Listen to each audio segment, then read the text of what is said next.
nós temos por hábito considerar que a manifestação do divino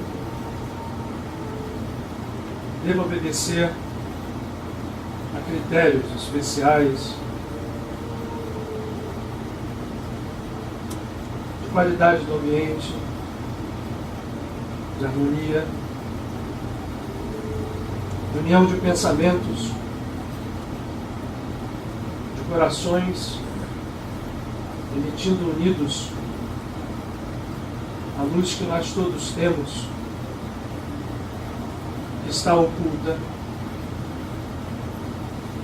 por decisão e ação de nós próprios ao longo da fieira do tempo.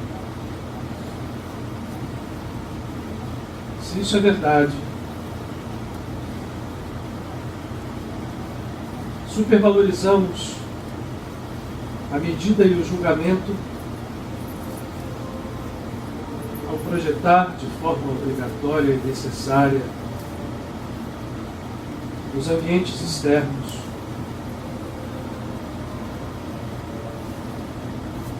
A possibilidade e a qualidade que em cada um de nós reside de fazer a providência se manifestar através da presença, seja em que ambiente for.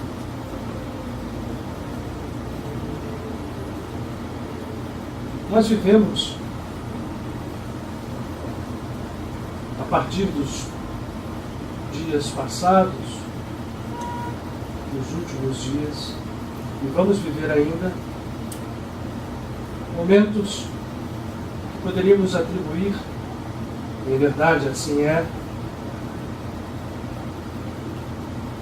a desencontros vibratórios, a utilização da energia sagrada, da vida e da alegria, de forma em não harmonia total, mas são exatamente nesses momentos que o nosso ser interior, a nossa consciência, que busca sem cessar a união com o divino e a manifestação em nós, de modo permanente, da sua presença, é exatamente nesses momentos em que a dificuldade nos cria potência para o acesso através dos véus que unicamente nós temos criado, que nenhum ambiente externo é capaz de dominar, para chegar à luz e manifestá-la. Lembremos que o povo de Israel caminhou no deserto.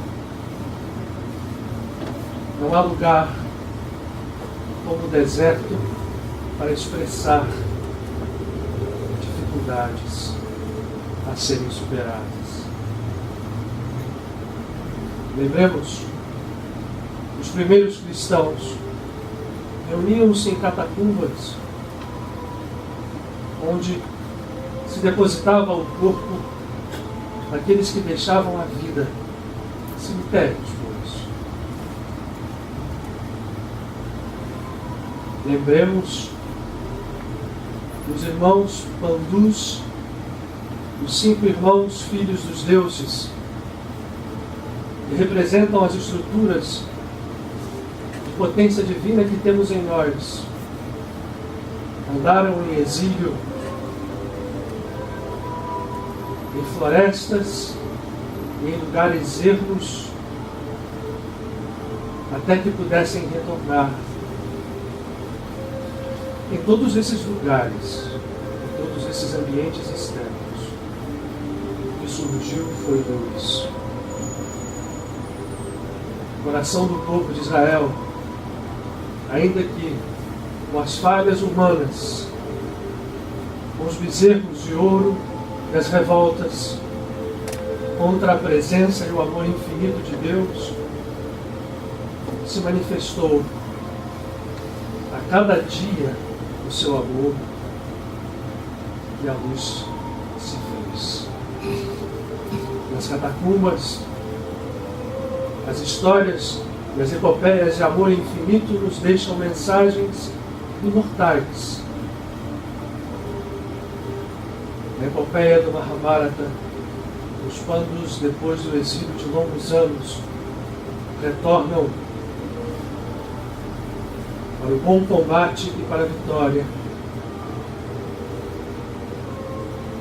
Portanto, o que dizer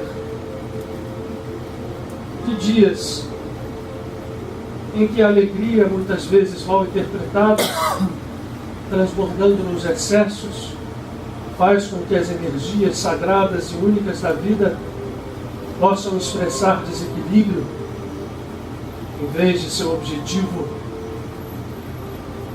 o objetivo fundamental da criação entregue a nós, expresso na frase imortal do livro do Gênesis: faça-se a luz. Se essas energias ainda não fazem luz, a luz oculta nelas espera calmamente o dia de se libertar. Se nós estamos aqui, se nos movemos a unir nossos corações e a força de nossos pensamentos e, acima de tudo, nossa consciência desperta, cabe a cada um de nós a grande responsabilidade, em absoluta humildade, mas em absoluta confiança, de fazer manifestar essa luz, porque manifesta em nós, certamente, com absoluta certeza, ela se manifestará além de nós, independente de onde estejamos, independente do que nos rodeie, porque saberemos, como divino, contemplar a criação, bons e maus, justos e injustos, como uma só criação divina, mistério dos mistérios, mas que, mergulhados na simplicidade, a ele teremos acesso, se perseverarmos e buscarmos cumprir as palavras do Cristo, o Cristo que habita em tudo, também em nós. Sede perfeitos, sede santos, como vosso Pai, Deus é.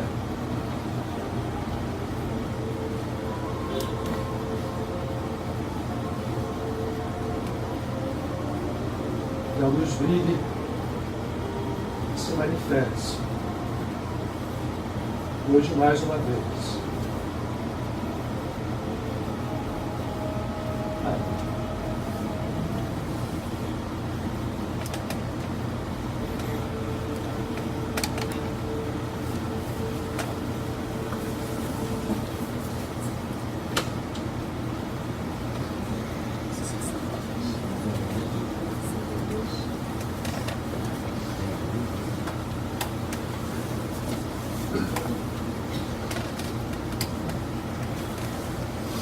Boa noite para todos. Sejam bem-vindos à nossa casa do Pai Pio, especialmente os que estão pela primeira vez. Sempre vamos ao nosso encontro. Mais uma segunda-feira de trabalho todos juntos. Também agradecer a isso.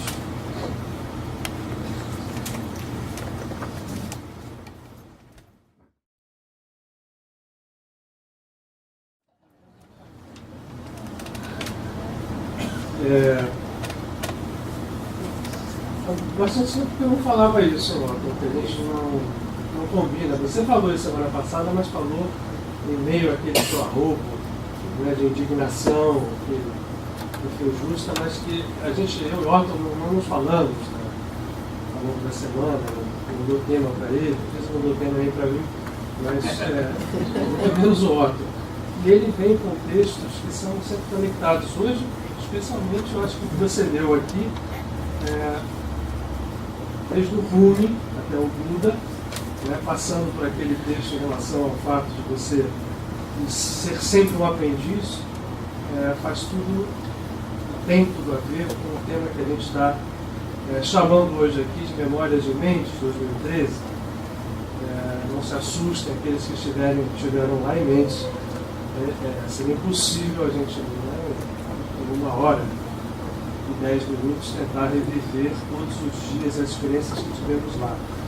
Mas por que a gente puxa um tema que foi abordado em Mendes e que cada dia mais eu chego à conclusão de que espelha com precisão, e aí, já me valendo do Otto, vou me valer algumas vezes das leituras que ele trouxe, lembrar que a gente vai sendo aprendiz ao longo do caminho, e essa casa ela foi fundada em 1997, no ano que eu completava 40 anos.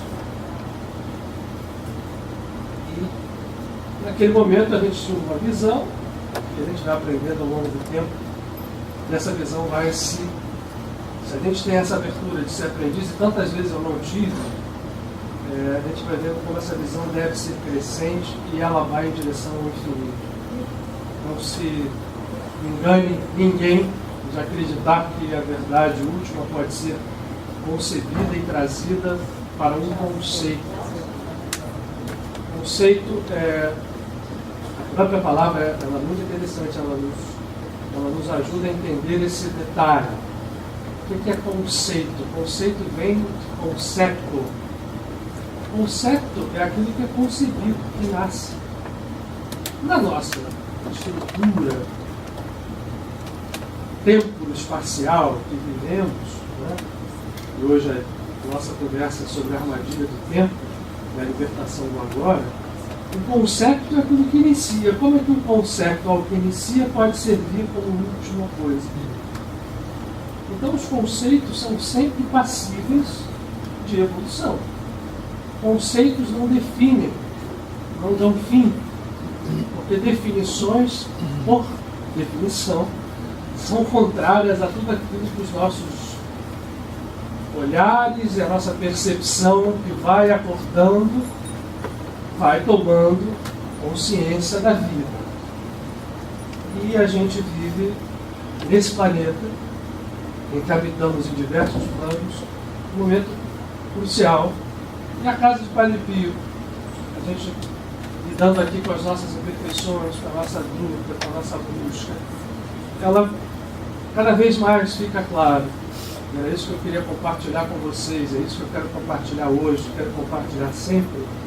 Algo que quando surgiu, eu confesso para vocês, a minha percepção de entendimento foi como quem entende um conceito, e esse conceito vai ganhando, quando a gente percebe que ele vai ganhando corpo como um organismo que cresce, que se aperfeiçoa, se torna complexo, entre aspas, no sentido, né, de maior abrangência, mas não e nunca de perda da unicidade e da simplicidade fundamental desse fio original.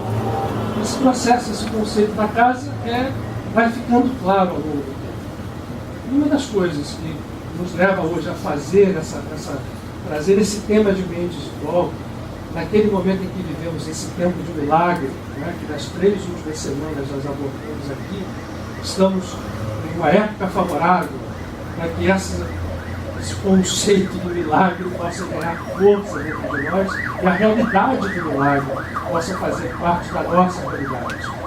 Isso não é impossível. É possível, nós devemos, se decidirmos assim, sair em busca desse estado de consciência, porque é através desse estado de consciência que nós atingimos a percepção do milagre, e se nós decidimos fazer assim, não é impossível que a gente chegue lá. A casa, para muitos que já leram o nosso site,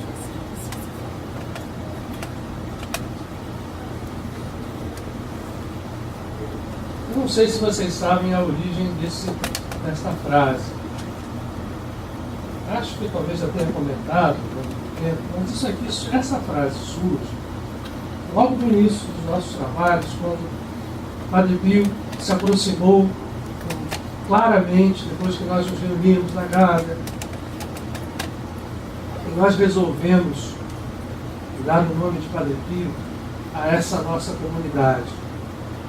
Já contei essa história do porquê que aconteceu, não vou repeti-la aqui mais uma vez.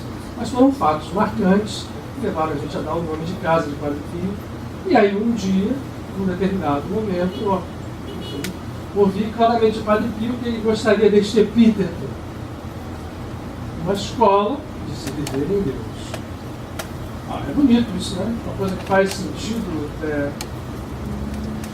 Assim, quem olha isso aqui imediatamente se toca, né?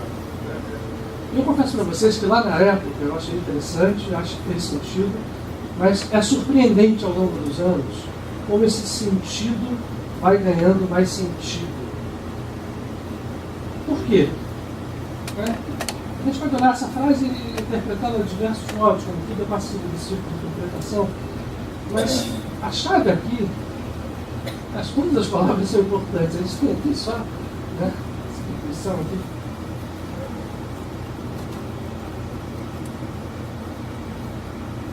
Certamente Deus, a gente não define, mas aqui, escola de viver. E aí a pergunta vem, o que é viver em Deus? O que é nós estarmos vivendo dentro da divindade? Isso aqui não é uma redundância. A gente já não vive em Deus. É lógico que a gente sabe isso, intelectualmente, conceitualmente. Né? Se nós temos alguma formação espiritual, é lógico que a gente perceba que nós, essa grandiosidade do cosmos, esses mistérios, aquilo que se revela cada vez mais a nós, por muitas fontes, nos mostram que essa grandeza da criação corresponde à grandeza desse Criador. E quanto mais nós percebemos a grandeza da criação, mais esse Criador foge dos nossos conceitos.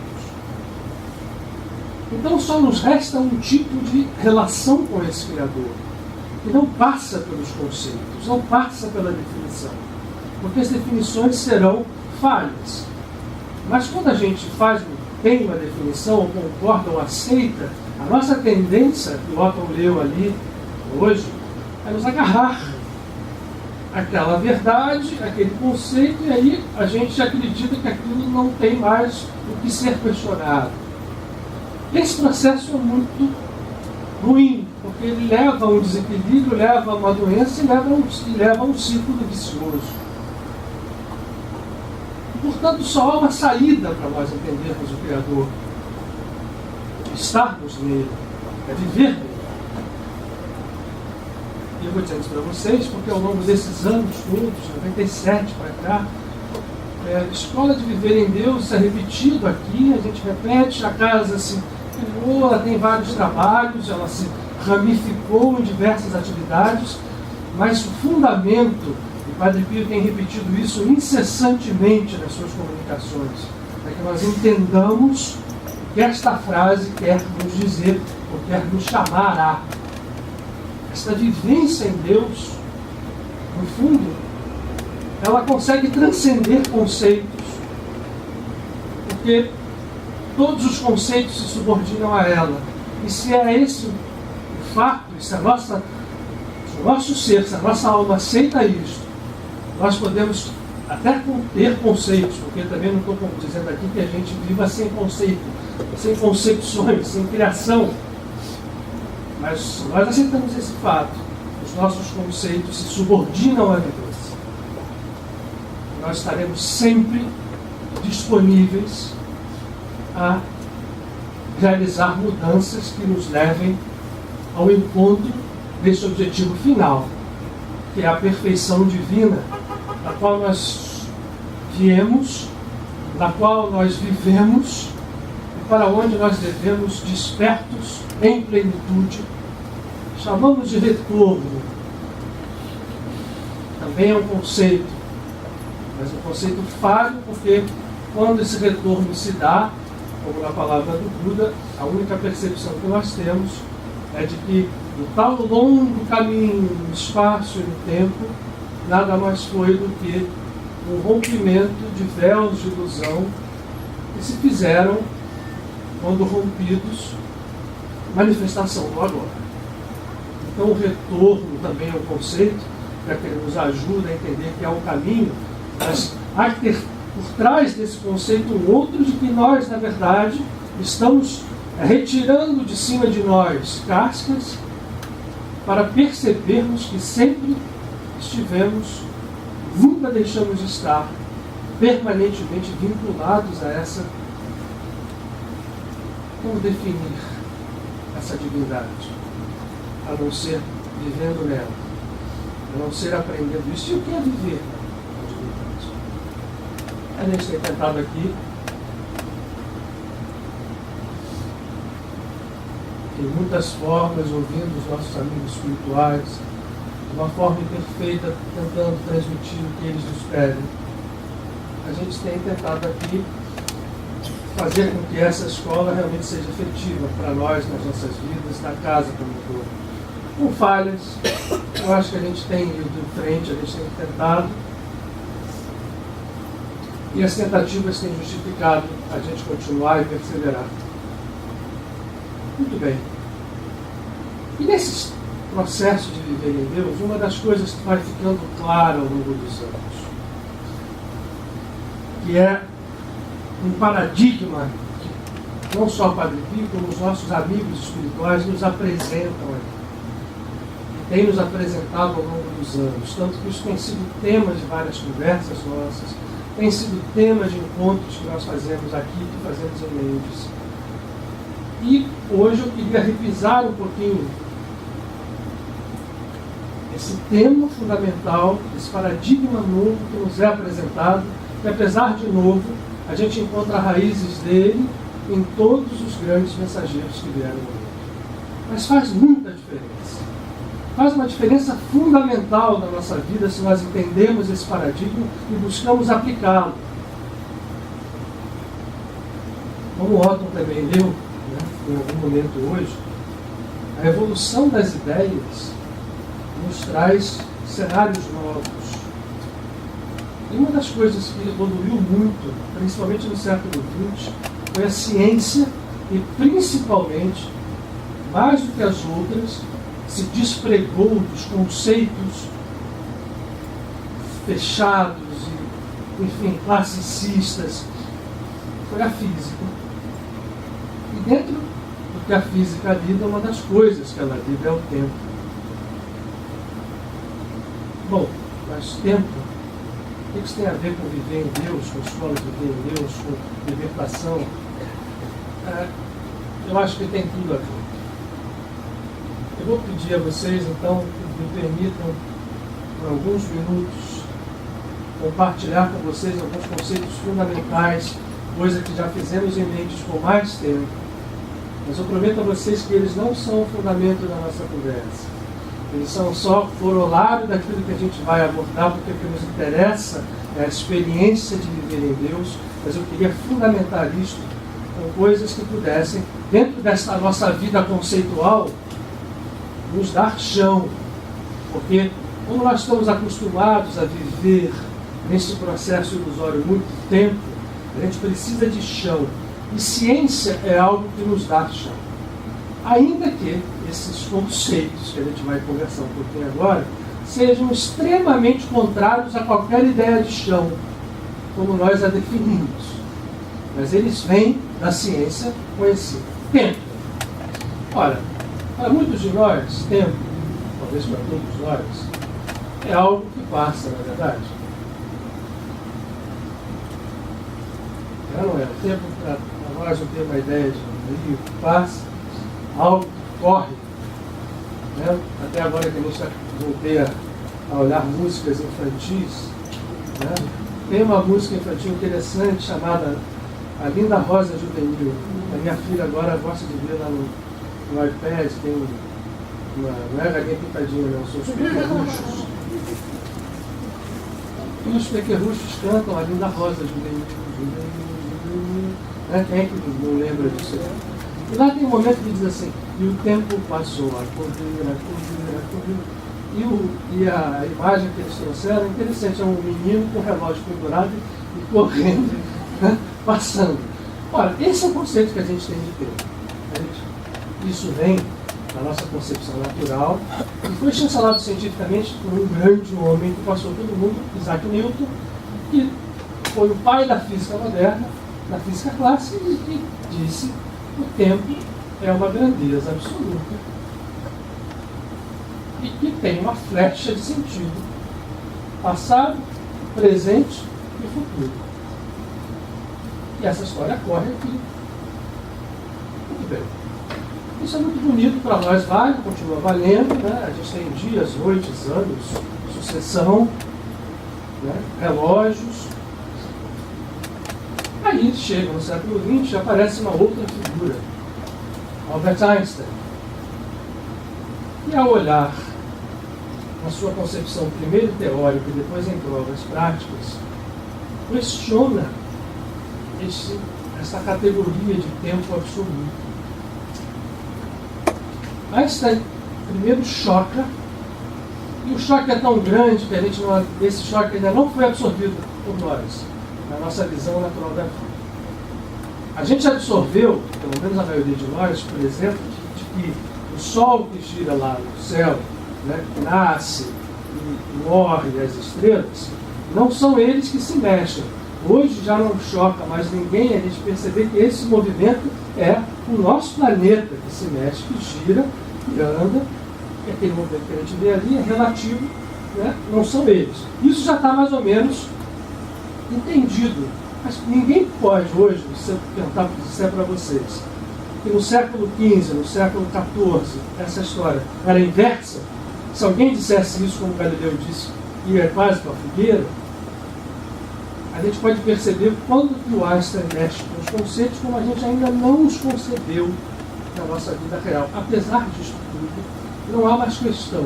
Qual é a questão que não há mais? Esse tempo absoluto não existe.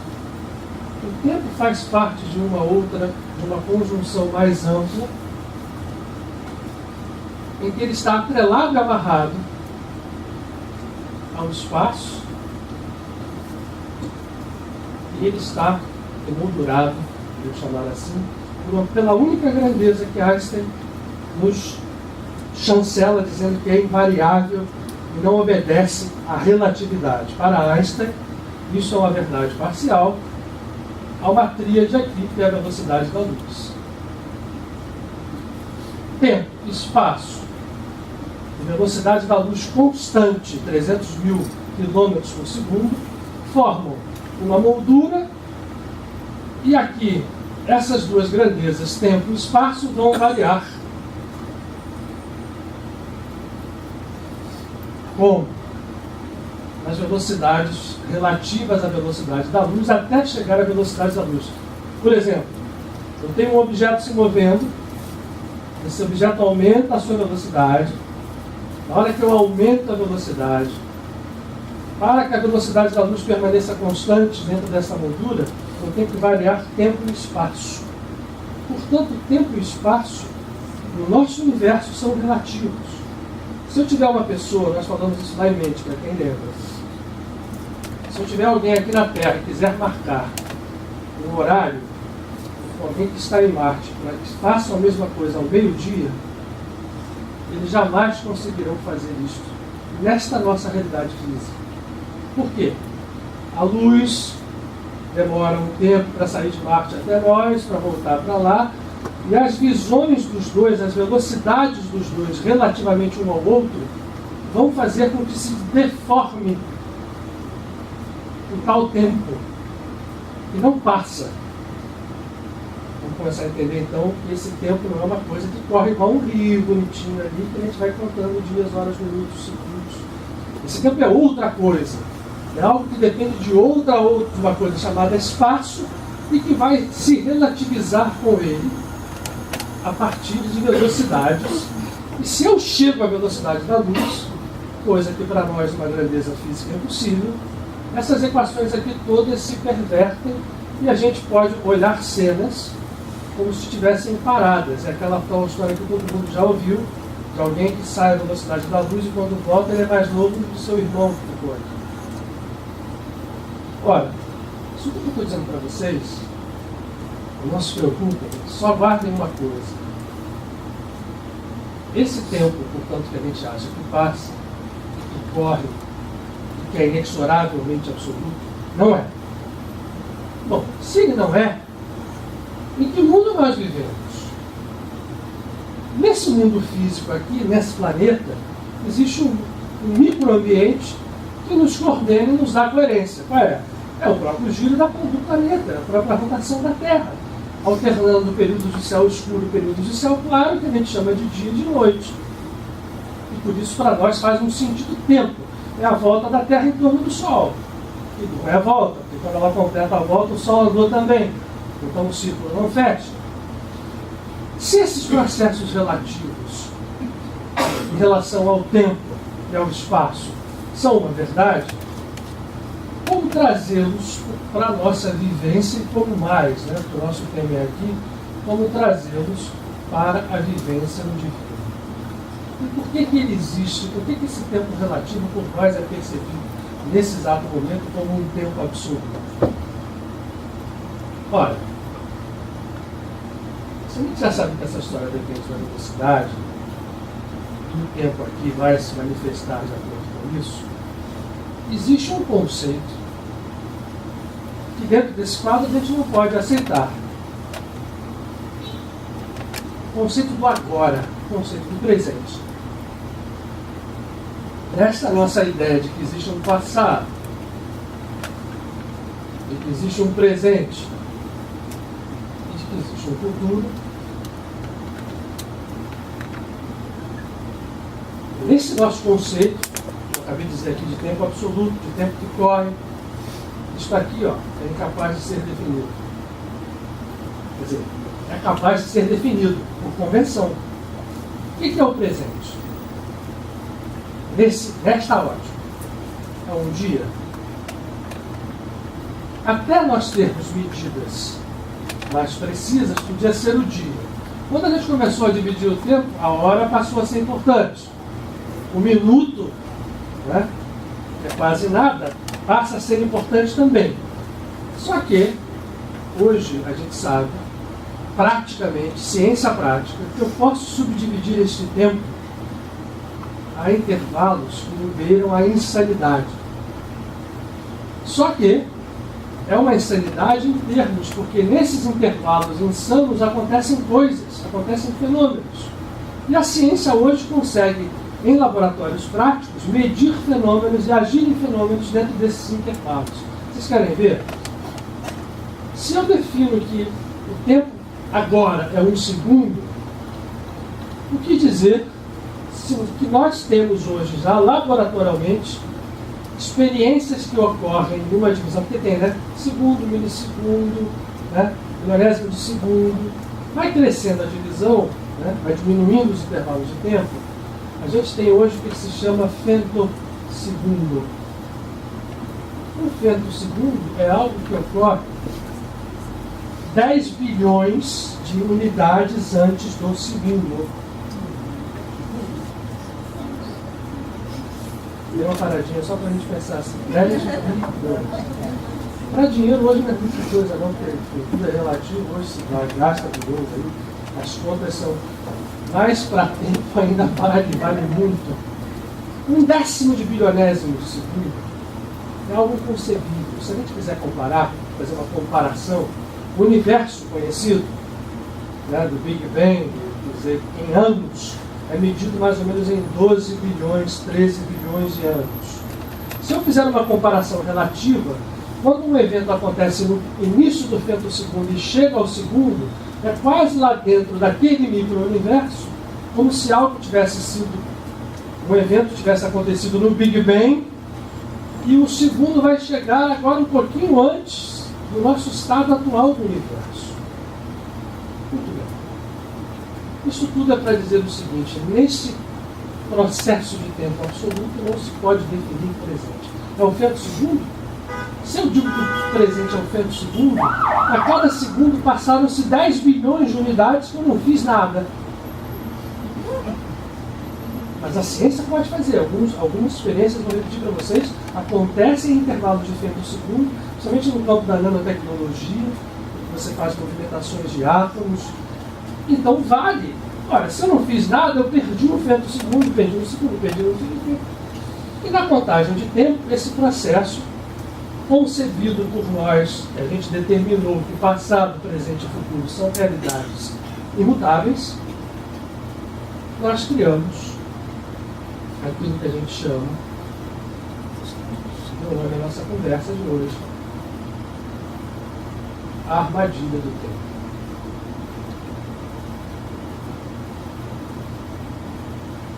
Eu tenho certeza que esse é um paradigma que precisa ser agora trabalhado, muito trabalhado por todos nós, porque isso aqui, essa armadilha do tempo, ela monta todo o nosso processo de entendimento da vida, de entendimento do tempo como uma sucessão absoluta, em que você localiza um passado, você tem um presente e vai ter um futuro a partir daquele passado, daquele presente. E essa armadilha ainda é mais, ela é pior ainda, ela é mais cruel, porque quando ela nos enreda quase que fazendo com que este tal presente que nós vivemos, contado neste tempo relativo, pouco tenha a agir em relação ao nosso futuro, porque o que nós fazemos é quase estar sempre fixados no que nós chamamos de passado. Este passado tende a se repetir quase que de forma completa. Ele se projeta aqui, daquele se projeta para lá. Nós temos uma série, lógico que não é exatamente igual, mas é um processo de armadilha quase que circular. Olha, isso aqui tem uma definição espiritual. Isso aqui não acontece à toa. Isso aqui também, dentro desse conceito que nós falamos de divindade, que cresce aos nossos olhos, isso aqui acontece porque, isso também pode chocar, nós decidimos que a coisa seja assim. Como e aonde que a gente decidiu isso?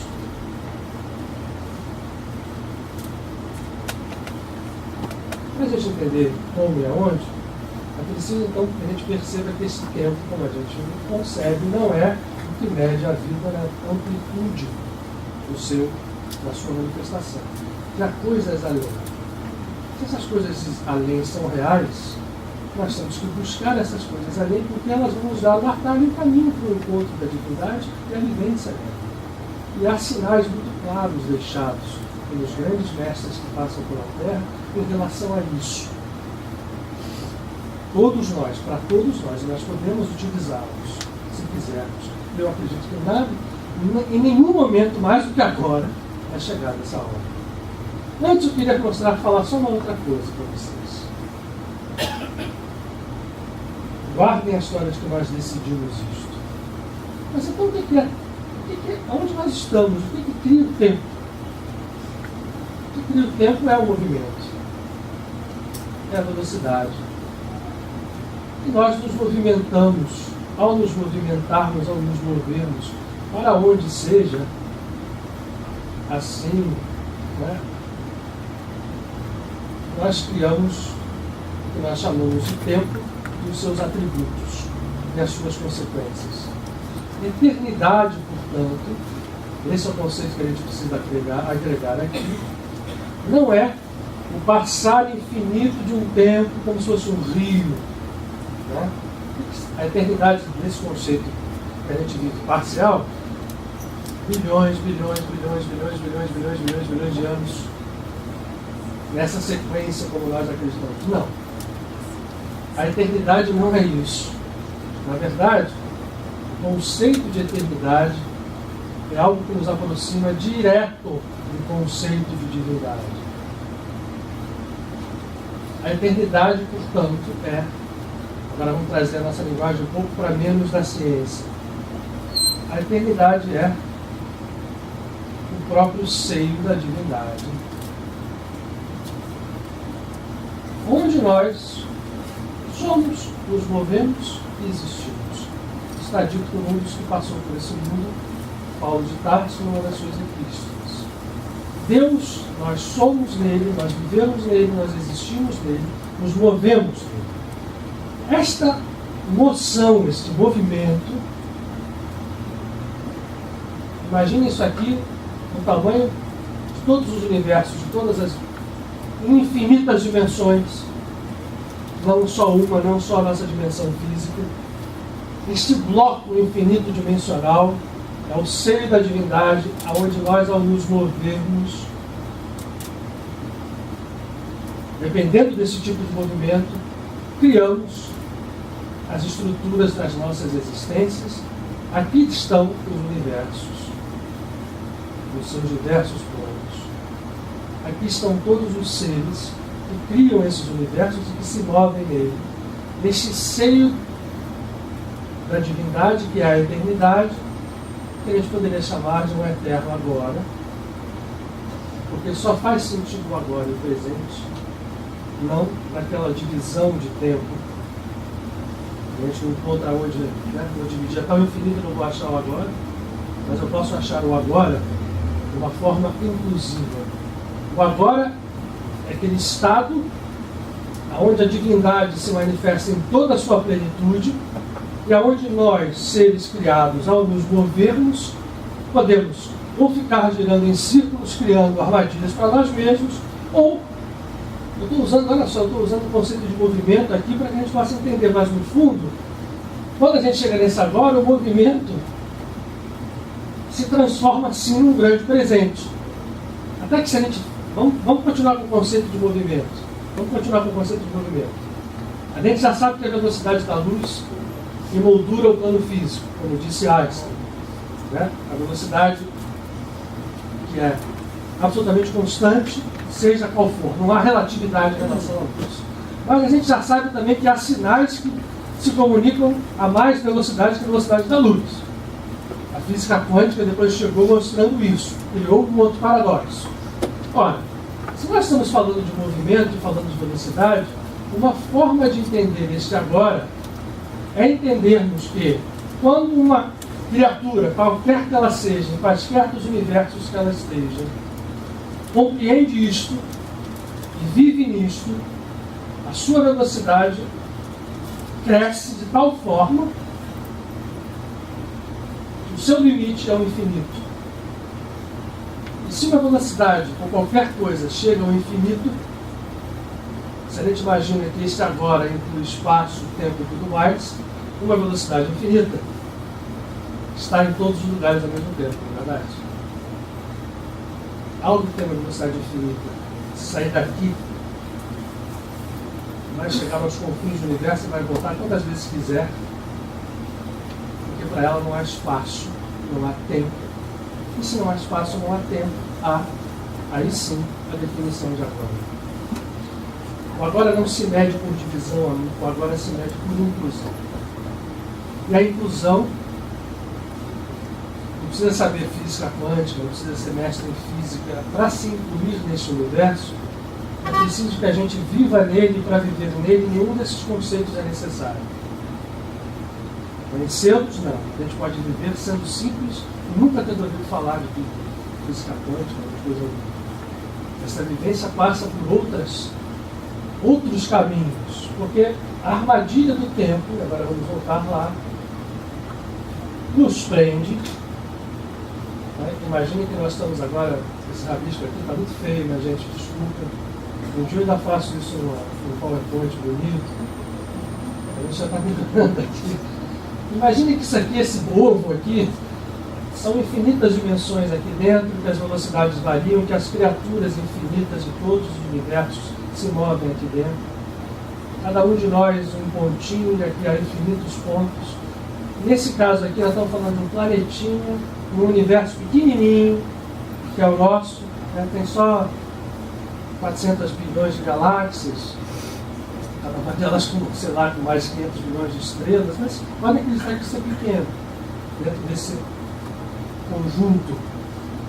E nesse pequeno universo, um pequeno planeta, nós estamos aqui e nós criamos um processo familiar. Nós evoluímos junto com a humanidade, ao lado de outras humanidades e outras estrelas, na nossa galáxia, no nosso próprio universo, e nós decidimos por uma lei. Nós decidimos por um movimento de aceitar o tempo como algo absoluto, a entender que o passado, né, aquilo que eu falei um pouquinho antes de fazer aquele intervalo, que o passado, presente e futuro são coisas que a gente possa colocar numa linha de tempo, já vimos que não. Lembre-se, não posso definir presente assim. É falsa a definição. E agora, no estalo de dedo, ou é até o final da hora do nosso encontro, fique presente, ou é esse ano, é o que nós quisermos. Só que como a gente não atenta para isso, o passado tende a se repetir, né? Ele comanda o processo, e isso aqui, ao se repetir, tende a virar um ciclo emaranhado. Isso daqui é a definição de uma lei, que nós decidimos por ela, optamos por ela, e esta lei específica que move, ao menos esse nosso grupo planetário, galáctico talvez, e até talvez o próprio universo inteiro. Pietro Baldi, por exemplo, era um que ele afirmava pelas suas intuições de que o nosso universo físico inteiro estava movido dentro dessa lei de queda, que a gente chama de queda, vou falar já para vocês, e esta lei se chama lei, usando uma definição sânscrita, de lei do karma, ou lei da ação e reação. Como eu acredito em sequência, como eu acredito que o passado vai organizar, porque ele vai gerar o presente, por sua vez gera o futuro, esse processo é real, é uma lei, e ela funciona matematicamente. O detalhe que nós estamos falando novo aqui não é dizer que essa lei não existe, ela existe. Nesse momento, ela está em plena atividade nas nossas vidas. Todos nós estamos sob a lei do karma e colhendo os frutos que esta lei nos traz. Bons ou maus? E por que a gente está fazendo isso aqui? O que foi isso? As nossas escrituras todas trazem os seus códigos, sejam elas escrituras védicas, sejam a Bíblia conhecida nossa, no seu livro primeiro, Bereshit, ou no Gênesis, nos falam claramente de uma queda, uma saída de um jardim do Éden, por um ser criado à imagem e semelhança de Deus, Adão, macho e fêmea. Havá ou Eva vai aparecer depois, mas no primeiro capítulo, Deus criou o homem, e esse homem, no primeiro momento, vinculado a essa divindade, aí são, a gente não quer nem ficar entrando em muitos detalhes, pelo menos aqui. Quando acontece que este homem, já partido, né, tendo saído da sua costela uma companheira, mas eram unos os dois, quando ele come um fruto do conhecimento do bem e do mal, ele comete aquilo que se chama o pecado original. Esse pecado original promove uma queda. Esta queda remete à expulsão desse paraíso. E lá no livro do Gênesis, mesmo na primeira leitura, mesmo sem se aprofundar muito em códigos, fica claro de que a partir daquele momento, aquele ser que vivia em plenitude, em união com Deus, passa a viver do seu próprio esforço, passa a viver das suas próprias dores, passa a colher frutos daquilo que planta. Não é só os frutos que ele planta na terra, são os frutos daquilo que ele planta no sentido amplo. Quem é esse Adão? Nós todos. Esse ser, que depois Paulo de Tarso vai chamar de corpo crístico, ou Cristo cósmico, no primeiro momento se fragmenta e cai. E esta lei passa a valer em toda a plenitude e continua valendo. É muito estranho a gente olhar que o pecado seja conhecer o bem e o mal. Aí começam os mistérios de entendimento, principalmente desse livro de Bereshit, o livro do Gênesis, na sua língua original. Porque isso aqui choca. Bom, se eu como um fruto de uma árvore que me faz conhecer o bem e o mal, que pecado eu cometo? se eu passo a conhecer o que é bem e o que é mal? Deus está maluco, né? Nessa primeira abordagem. Mas não está não. Está louco de estar. Nesse grande agora que nós vivemos, esse grupo chancelou esta lei, que nós estamos chamando aqui de lei de karma, lei de causa e efeito, porque no momento original ele concebeu dois conceitos. Redundância, né? Conceber conceitos. Fica marcado. Conceituou algo que chamou de bem e algo que chamou de mal. E a gente vai ver ao longo da história que isso aqui varia muito, porque o bem é sempre aquilo que é bom para nós, ou aquilo que a gente quer só para nós, e aquilo que é mal é aquilo que a gente projeta no outro. Mas como essa história é especular, todo mundo faz isso e a confusão está criada.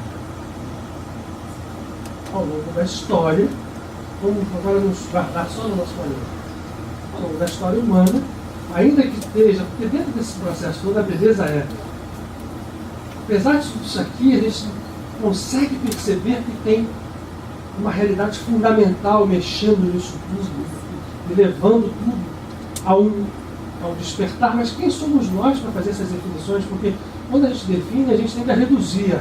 Então, a gente precisa estar muito com o coração aberto de aprendiz para perceber o que nos importa perceber agora. É não apagar, é não virar os olhos para que está lá escrito que a gente comeu o fruto proibido, que é o fruto que define bem e mal. Se isto é verdade, vamos tentar sair disso por um caminho que mostre algo que seja diferente disso. É muito duro, porque as nossas definições de bem têm orientado a ética social por muitos anos.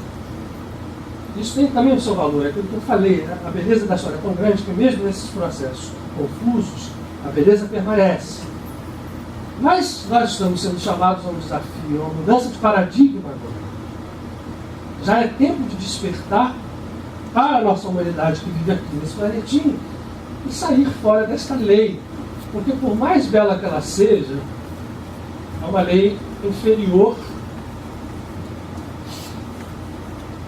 Porque tudo tem processo. Ora, a doença tem processo, tudo obedece a leis. Né? Se você for observar uma patologia, você vê que ela promove um processo, mesmo um câncer, que é a desorganização completa, ela busca de uma forma desorganizada, né, aquelas células ali crescerem, mas criam o seu sistema vascular, né, ainda que degenerado, fazem processos que tentam, e reflete muito a doença fundamental daquele pecado original, que é comum a todos nós. E se expressa em nós, em alguns de nós, ela vai se expressar nesse karma que a gente vive, uma deficiência aqui, uma deficiência lá, é uma doença, ou é física, ou é mental, ou é uma carência, é uma forma qualquer de déficit e de confusão que reflete esse processo de perceber o tempo como algo linear e de acreditar que ele possa comandar a nós sem saída. Tudo bem. Até as próprias conceituações religiosas nos falam disso. Nós, às vezes, ouvimos assim, né?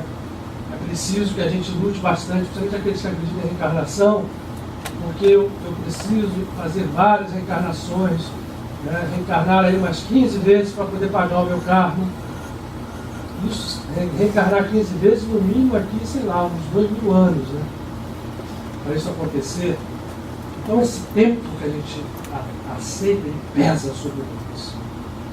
Ele pesa e muitas vezes nos desanima. Ora, mas não foi isso que os mestres que vieram ao mundo disseram. Vamos nos restringir. Não vamos nos restringir, mas vamos começar abordando o Evangelho, que é de nós todos mais conhecido. Nós, na semana passada, falamos sobre o Sermão da Montanha, e eu lembrei a vocês uma passagem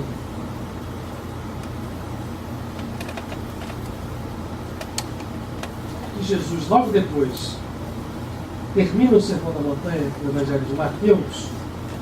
Ele diz: não pensem que vim abolir a Torá ou os profetas. Eu não vim abolir, mas reafirmá-la.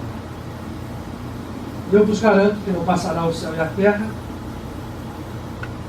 Enquanto não passar, desculpem, o céu e a terra, não passará um ponto ou qualquer dos pontos. O hebraico se vocaliza por pontos da Torá. Jesus disse com toda clareza. Porque, na verdade, os preceitos são ensinados aos menores. E aquele que entender que a consciência deve ser maior do que a dos escribas e a dos fariseus, isso vincula aqui aos religiosos de todos os tempos, às religiões de todos os tempos. Escribas e sacerdotes não são só aqueles daquele tempo, os sacerdotes de Jerusalém da época de Jesus, são aqueles que controlam a sabedoria religiosa. Se a consciência não for maior, você está preso dentro disso. Muito bem. Jesus fala isto. Ele não veio para desfazer a Torá, ele veio para reafirmá-la. E depois do Evangelho de João está escrito: por Moisés veio a lei, ou a Torá, por Jesus veio a graça. Essas frases não são conflitantes, porque nós já temos visto aqui que dentro da Torá, e por isso Jesus disse que ele nunca veio fazer nada diferente do que reafirmá-la, estão todas as linhas, ou todos os planos de entendimento deste código profundo, inclusive aqueles que se referem ao que Jesus especificamente veio fazer no mundo, que foi trazer o que nós estamos chamando aqui não, são chamados sempre, a gente só está aqui na casa dando ênfase a isso ao longo dos anos, de lei da graça. O que é esta lei da graça? A lei da graça é aquela lei que, quando entendida, quando bem compreendida, e mais do que isso, quando vivida, leva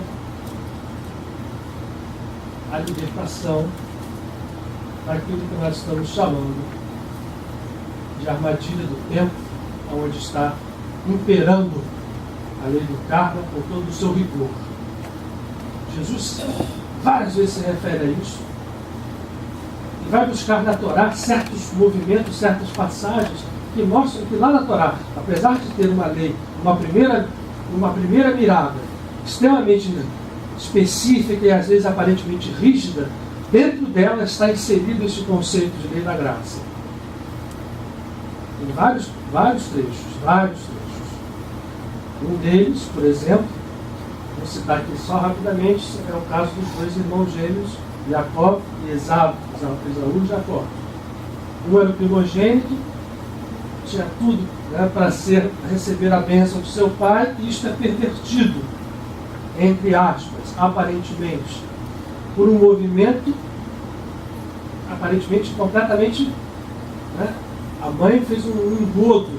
Isso é um símbolo muito profundo, que mostra a atuação do que nós estamos chamando de lei da graça. A lei que não se prende à armadilha do tempo. Qual era a armadilha do tempo ali? Quem era o primogênito? Era Esaú. Mas quem era o primogênito, na verdade, era o que não era. O tempo, ou seja, que nasceu primeiro, deveria ser aquele que teria primazia. Não foi assim. É só para dar um exemplo de coisas que saem pela lei da graça, que fogem a essa armadilha do tempo. Porque Jesus veio fazer isto, foi o seu grande esforço com os seus discípulos, com todos que cercou a sua vida, a sua passagem, foi dar vida, dar luz a esta lei.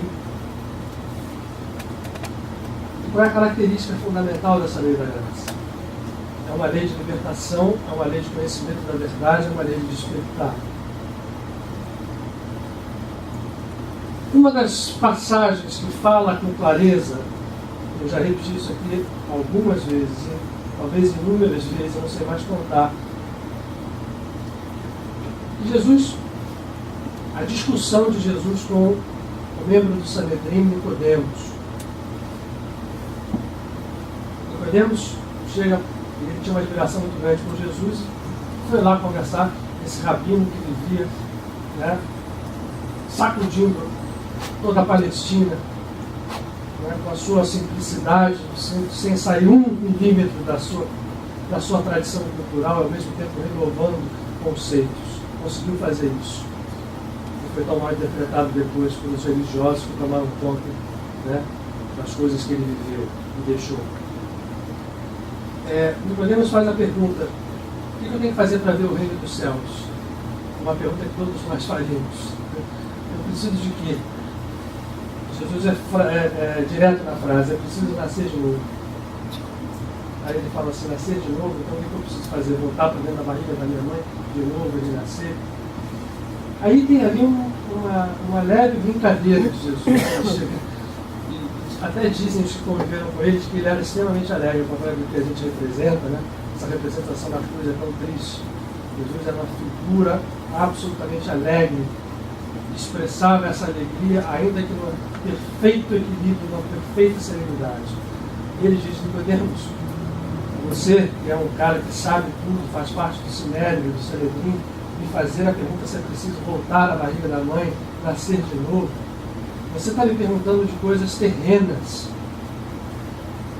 E ainda nelas você tem dúvida, como é que você quer saber de coisas celestiais? Uma boa resposta que deve fazer a gente pensar.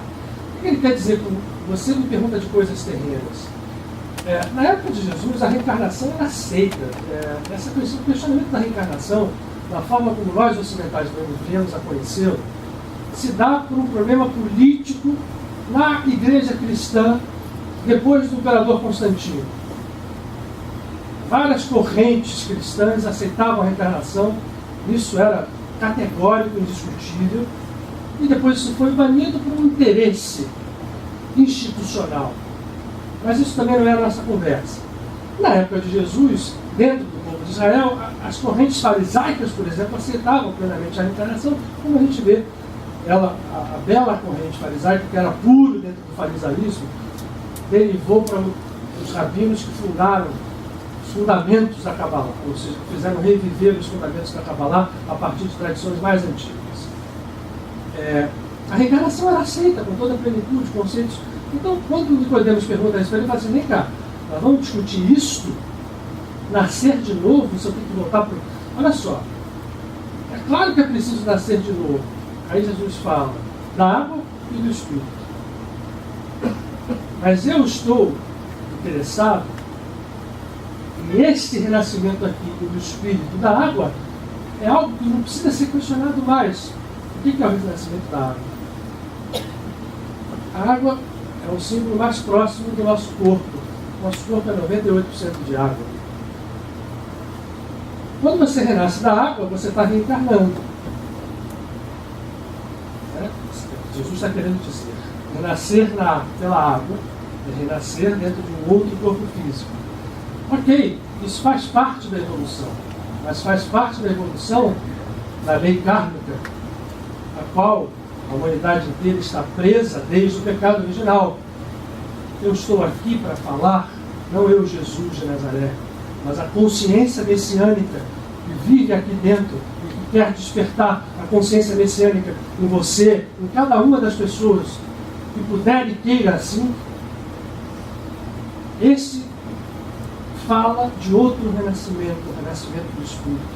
E aí ele termina com uma frase, uma poesia absoluta: bendito é aquele que é nascido do Espírito, porque esse, como a brisa, não tem nenhuma peia de direção, ele vai para onde ele quer. Como o vento ele sopra e a gente não sabe de onde ele vem nem para onde ele vai. Gente, o que mais claro está sendo dito daquela coisa toda que eu joguei em cima de vocês em relação a tempo, né? Passado, presente, futuro, dias, horas, encarnação. Isso vale para o nascimento da água. Enquanto eu estiver preso ali, isso também evolui. Mas eu quero outra evolução, eu vou trazer outra. E quando alguém renasce do Espírito, esse alguém se liberta da lei kármica e passa a ter, como vento, a liberdade de transitar aonde quiser. Se a gente vai olhar Krishna, ele vai estar dizendo a mesma coisa para Arjuna, quando diz: aquele que se liga a mim e em mim faz a sua morada, se liberta das 3 gunas e se torna livre. E as 3 gunas refletem a mesma história do pecado original, porque uma delas, sattva. O sattva reflete esse bem que a gente anseia ter, mas que ainda cabe no nosso conceito limitado. O convite desses seres é que nós transcendamos até esses conceitos, porque o bem e o mal, quando nós vivemos em Deus, quando a lei da graça faz parte da nossa vida, deixam de existir como nós o concebemos. Existe algo que nós, para não chocarmos mais, vamos chamá-lo de bem, mas seria um bem com letras maiúsculas enormes, mas dentro deste bem está aquilo que nós chamamos todos esses milênios de mal. Porque está incluído dentro da divindade e quando absorvido por esta vivência em Deus, esse mal não só deixa de existir como conceito, como perde toda a sua força. O ser que consegue iniciar e realizar a sua vivência no divino, ele se torna absolutamente inatingível. E, pelo contrário, ele passa a caminhar. Joel Goldsmith, que é o grande mensageiro deste conceito no século XX, traz uma frase que eu acho fundamental ao dizer: o indivíduo que entra nessa consciência divina, que mergulha nela, que passa a expressá-la, percebe que o seu mundo, a sua terra, vai responder a outra lei. Não mais a lei do karma, mas a lei da graça. Significa o quê? A gente não está medido mais pelo karma do que você plantou no passado. Você se liberta e é capaz de realizar coisas que são taxadas por essa nossa visão comum de milagres. Você consegue curas, você consegue galgar montanhas, melhor ainda, transportá-las, tirá-las, porque esta consciência cria uma nova terra à sua volta. E esta terra que nós vamos carregando, essa vida, que chama de terra, mas é a nossa vida, onde a gente cura as nossas próprias mazelas, a gente passa a, vamos dizer, contaminar no sentido bom, mas a fazer com que isto vá atingindo o outro. John Goldsmith falava muito isso. Ele dizia: eu não penso em consciência planetária nesse momento. Uma concepção dessas não pode atingir a humanidade inteira, mas que ela atinja alguns indivíduos. Que esses indivíduos, vivendo na divindade, nesta consciência desperta, vão caminhando porque eles vão agregando à sua volta a outros. E esse viver vai recriar, isso sim faz com que a libertação deixe o campo da nossa consciência individual e vá se estender aonde seja possível, aonde haja ouvidos que ouçam. Porque nós todos temos essa consciência messiânica, nós todos somos, dentro de nós, Messias. Não há outra definição para Messias que não a do ser que desperta nessa consciência crística, que é a mesma coisa que Messias. E a lei da graça é fácil de atingir. Isso é que é o mais interessante e o mais surpreendente de como nós a temos abandonado. Quer dizer, é fácil de atingir? Eu diria, ela é fácil, o caminho para ela é fácil. Não tem sido difícil, ela é difícil de atingir porque a primeira coisa que nós temos que confrontar é esta visão de enxergar o bem e o mal nas coisas, nos outros. O dia nós falamos aqui, né? Imagine alguém que faça um ato extremamente mal, se eu for capaz de olhar aquela pessoa como Deus a vê, está na prece de um dos grandes iniciados da passagem pelo mundo, Francisco de Assis, na prece da manhã, ele diz que eu posso enxergar o mundo, Pai, como tu vês, onde não há justos e injustos, onde não há julgamento, porque todo julgamento é vinculado à lei do karma. Na hora que eu julgo, imediatamente essa lei contabiliza o julgamento e apresenta a conta para mim em algum momento.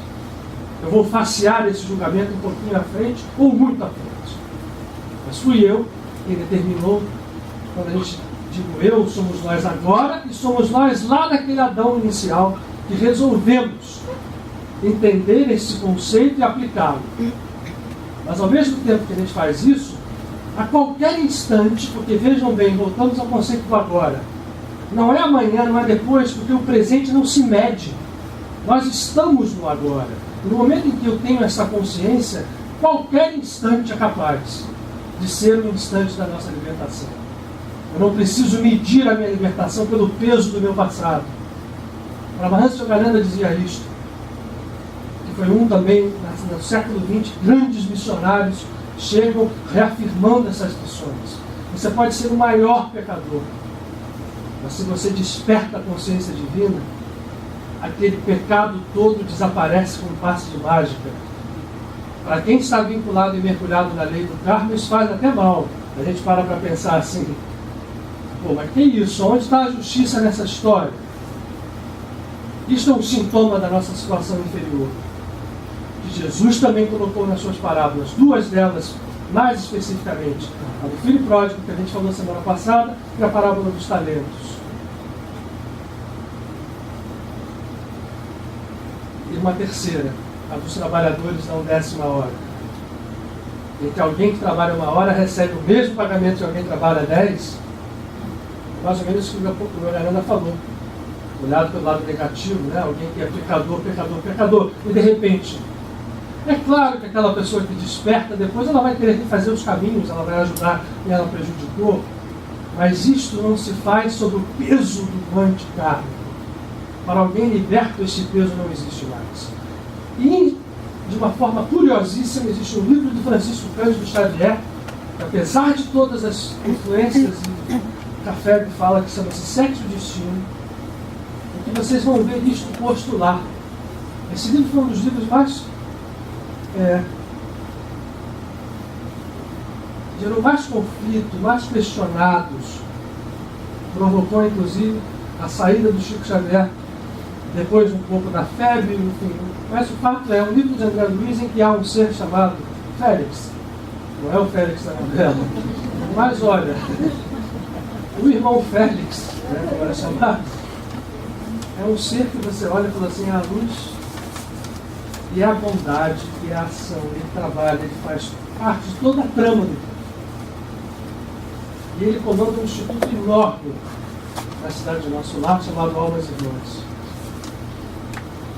Aí no final do livro você se surpreende, eu não vou contar o final para vocês, eu recomendo que vocês leiam, com o fato que vai fazer vocês lembrarem exatamente dessa história de lei da graça e lei do karma, em relação ao Félix.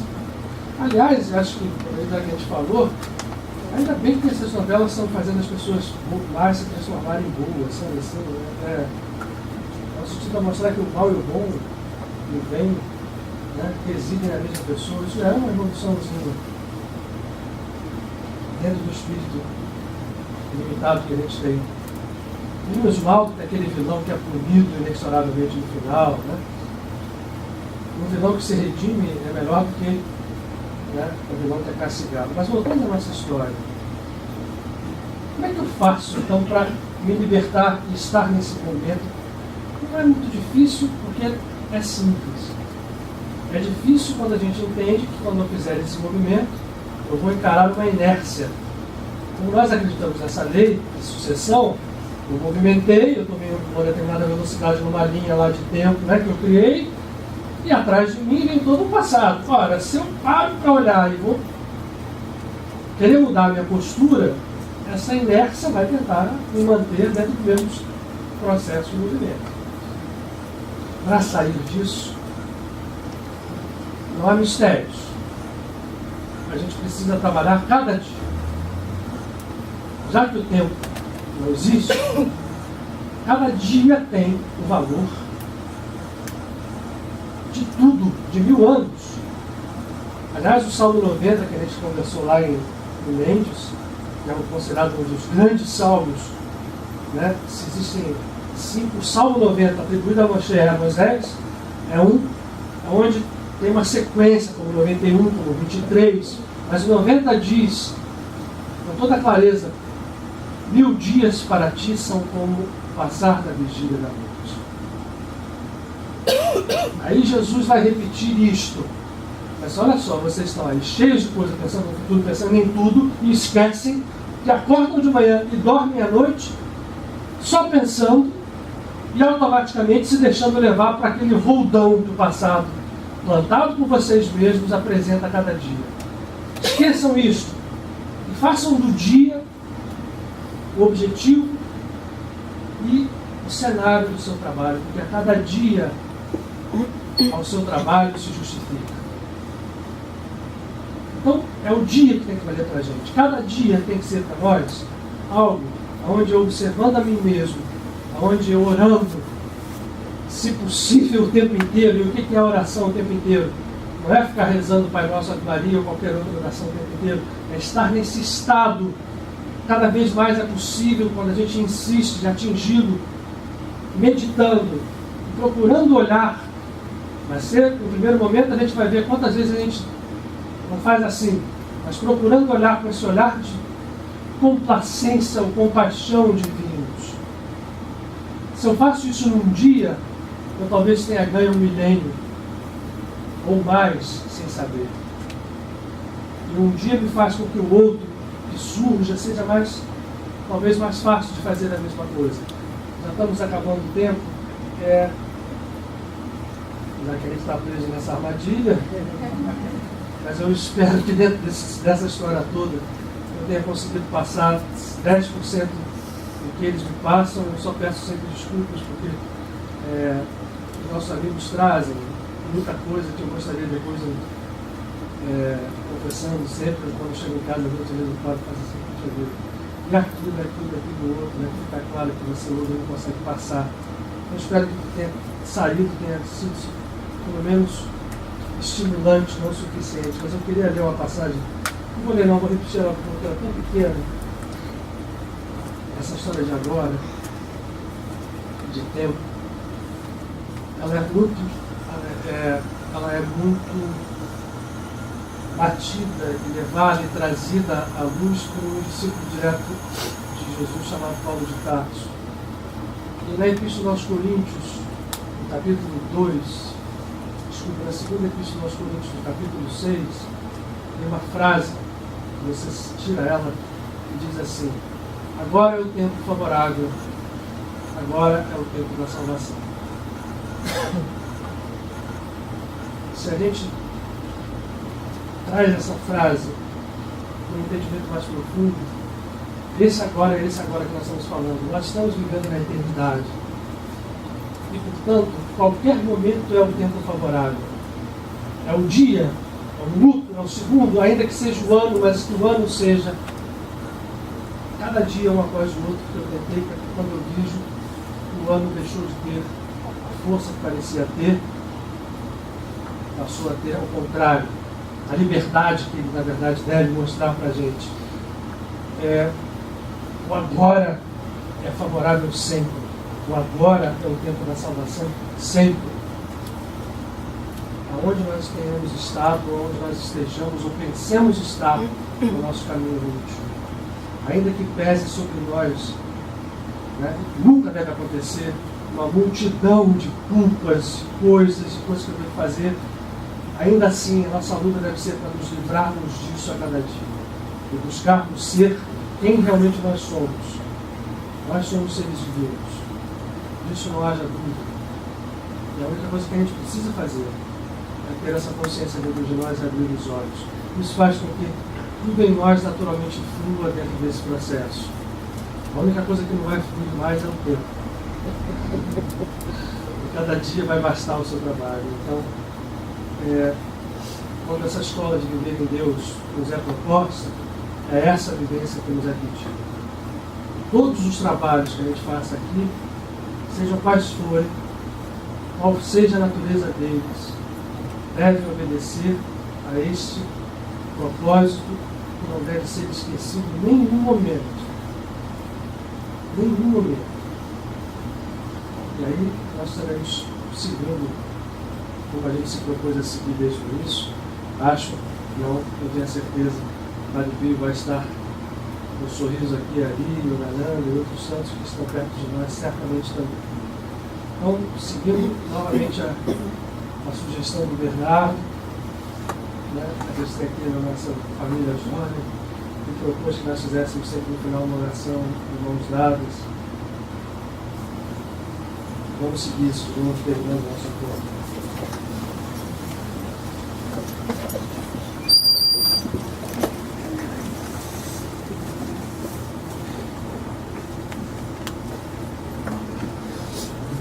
Pode apagar a luz. Volta uma musiquinha.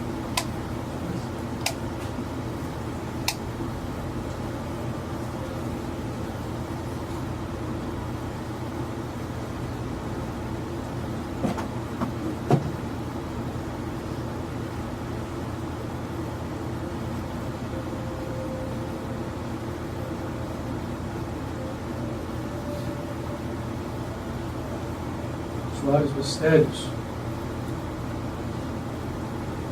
mas que ao mesmo tempo é simples, tão simples, que ainda Jesus, em palavras inesquecíveis, deixou firmado que se revela esse mistério aos pequeninos, aqueles que se atiram ao seio da divindade e percebem que dele jamais saíram, por se fazerem pequenos. Esse mistério, o mistério da presença divina, se resolve quando nós, como estamos, mãos dadas, corações unidos, mergulhamos com absoluta abertura dentro de nós mesmos.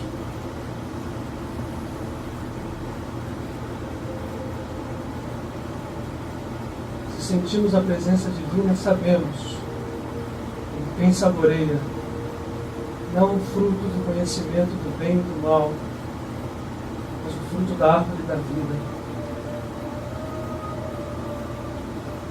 E, habitando em nós, o divino jamais nos abandona. Percebemos dores, lutas, dificuldades são como a bruma da noite que cede ao raiar do dia, porque finalmente nossos olhos se abriram, nossos ouvidos atentaram e vemos em nós, dentro de nossa alma, o amor infinito e a luz infinita daquele a quem devemos santificar o nome, unindo, expressando em cada palavra, em cada vibração de nossas células, em cada batida de nosso coração, em cada olhar, a sua sabedoria, o seu amor infinito. Esse que é pai, que é mãe, que é amigo, que é em nós. Caminhemos, abrindo a nossa consciência, movimentando as forças da nossa alma para que possamos, em plenitude um dia, dizer simplesmente: eu sou.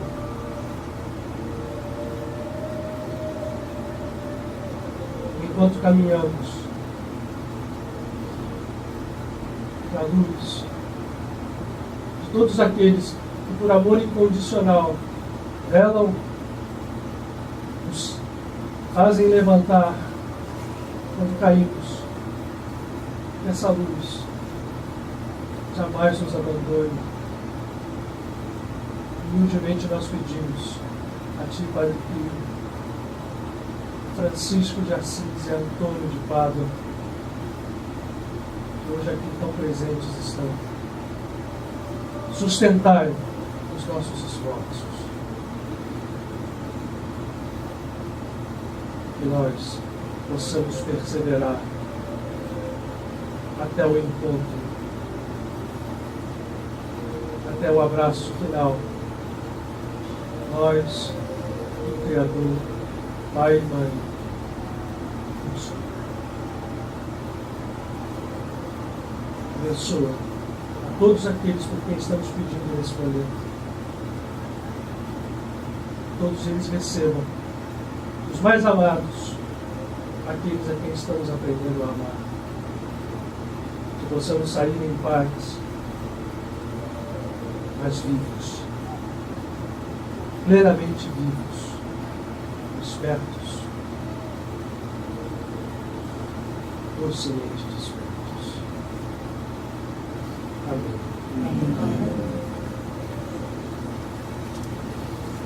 Amém.